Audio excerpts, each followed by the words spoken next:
నేను ఒక మాట అడుగుతున్నాను, అందరు హైదరాబాదీని అడుగుతున్నాను, కేరళ లంచోడుకులు ఎందుకు మన దానికి వస్తున్నాడు?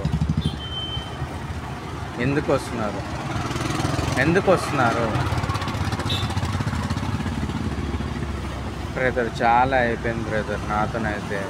వాళ్ళు ఏంటంటే వాళ్ళ పర్స్పెక్టివ్, వాళ్ళు నెక్స్ట్ లెవెల్ ఉన్నారు. వాళ్ళైతే వద్దు అంటే వద్దన్నమాట, వేరే పెళ్ళి చేసేస్తారనమాట.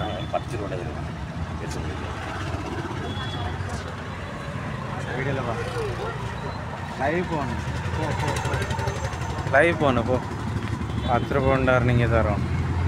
దాని అర్థం ఏంటంటే ఒక 10 రూపాయలు ఉంటాయి ఇవా. ఏంది ఇది అసలు? ఫస్ట్ ఆఫ్ ఆల్ మన పీపుల్ ఎందుకు? ఇప్పుడు నేను ఒక మాట అడుగుతున్నాను, ఈ కేరళలో వచ్చేసి తెలుగు వాళ్ళని అలౌ చేయరా? అలౌ చేయరు వాళ్ళు. మళ్ళీ ఎందుకు మనం హైదరాబాద్లో ఈ కేరళ పీపుల్ని అలౌ చేస్తున్నాము? ఒక Kerala Malayali youth Telugu Malayali youth association అని చెప్పేసి ప్రదీప్, మళ్ళీ వచ్చేసి బెంజమిన్ అని చెప్పేసి యూత్ ప్రెసిడెంట్ అంట. వాడు ఎవడు? వాళ్ళంతా ఎవరు బ్రో? మనం ఎక్కడి నుంచి ఉన్నాము బ్రో? నేను ఒక మాట చెప్తున్నాను, ఇక్కడ వచ్చి ఇప్పుడు నేను ఇక్కడ వచ్చేసి నన్ను నేను కాపాడుకోలేను, అట్లా ఉంటుంది ఈ పొజిషన్ వచ్చేసి. ఎందుకు మళ్ళా హైదరాబాద్లో రానిస్తున్నారు? మీరు కూడా పాయింట్ కదా, హైదరాబాదీ పీపుల్. నిన్ను అడుగుతున్నాను, నేను ఒక్కటే మాట నేను అడుగుతున్నాను, ఆ సోమాజి కూడా ఆడిడ పోతే మొత్తం ఎందుకు?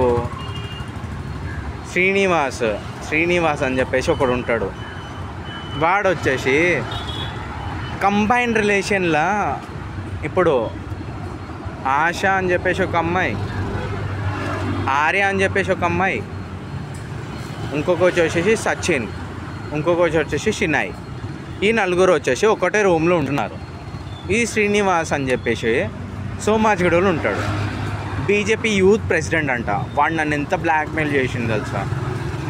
దేవుడా, మా అన్న మాట్లాడే వరకు వాడికి అమ్మన కాలే. ఆడు యూత్ ప్రెసిడెంట్ అంట, ఇట్లా అంట అట్లా అంట, చంపేశాడంట, ఇదంట అదంట అని చెప్పేసి. అరే నువ్వు బీజేపీ ప్రెసిడెంట్ ఉంటే నాకేంద్రా భయ్, నేను మంచి మనిషినే, నీకేం గుర్తుని వస్తుంది? ఇట్లుంటుందన్న హైదరాబాద్ పంచాయతీలో. ఎవరు పడితే అది దూరుతారు. అదే వేరే ఏమన్నా దేశంలో వస్తే, ఇప్పుడు కేరళలో వచ్చిన ఎవడన్నా రాణిస్తుర్రా? ఇప్పుడు అందరిలో అంజ ఉడుకులు. ఇక్కడ అన్నం తిని కూడా